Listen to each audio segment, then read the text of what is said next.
Monsieur le maire, chers collègues, il savait souffler le chaud et le froid, savait piquer les esprits et les apaiser dans la minute qui suit, comme l'a dit si bien Georges. Maniant habilement la rhétorique d'un naturel indépendant, soucieux de faire avancer ses idées, il était redoutable sur la scène politique quand il montait ou quand on lui demandait de monter en première ligne pour défendre un dossier, jouer le rôle de sniper, parfois de monsieur tape-dur, mais aussi celui, souvent, de pompier de service.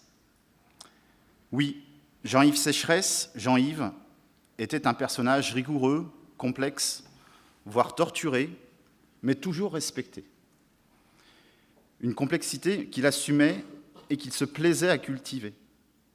De culture, il en débordait, musicale bien sûr, et vous l'avez, chers collègues, indiqué à l'instant. Mais plus globalement, tout sujet abordé avec Jean-Yves était source de débats, toujours argumentés, souvent passionnés, quitte à frôler parfois la mauvaise foi.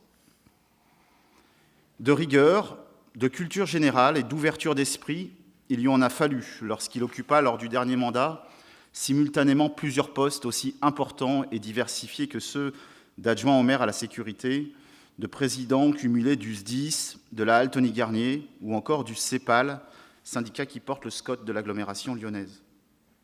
Une marque de confiance et de reconnaissance objective de la part de son ami Gérard Collomb, alors maire de Lyon et président de la métropole. Ce fut une belle occasion, à travers ses mandats stratégiques, de faire avancer des causes qui lui tenaient à cœur, donner la possibilité aux Lyonnais de vivre leur ville comme bon leur semble, de jour comme de nuit, et de lutter contre les fachos d'extrême droite, comme il se plaisait à le dire. Sous sa présidence, en tant que directeur du CEPAL, je retiendrai des 5 années passées ensemble sa formidable capacité à entretenir un dialogue franc et ouvert avec les élus de l'aire métropolitaine lyonnaise de tous bords politiques.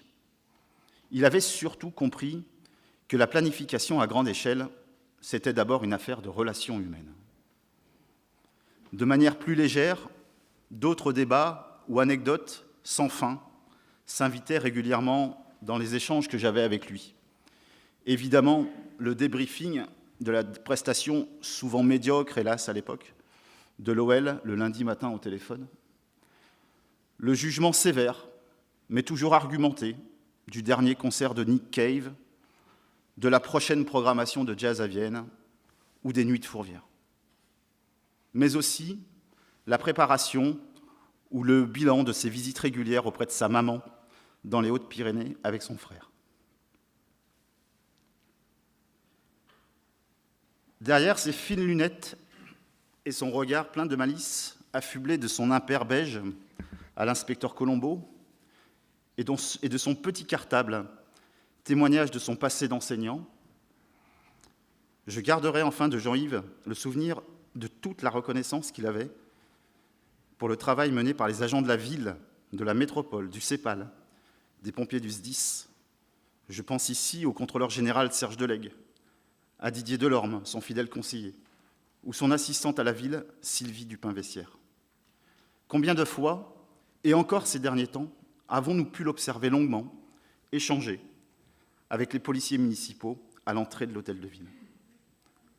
À son épouse, son fils, sa famille, ses proches, notre groupe socialiste, ses militants, tous bouleversés, vous adressent ses plus sincères condoléances.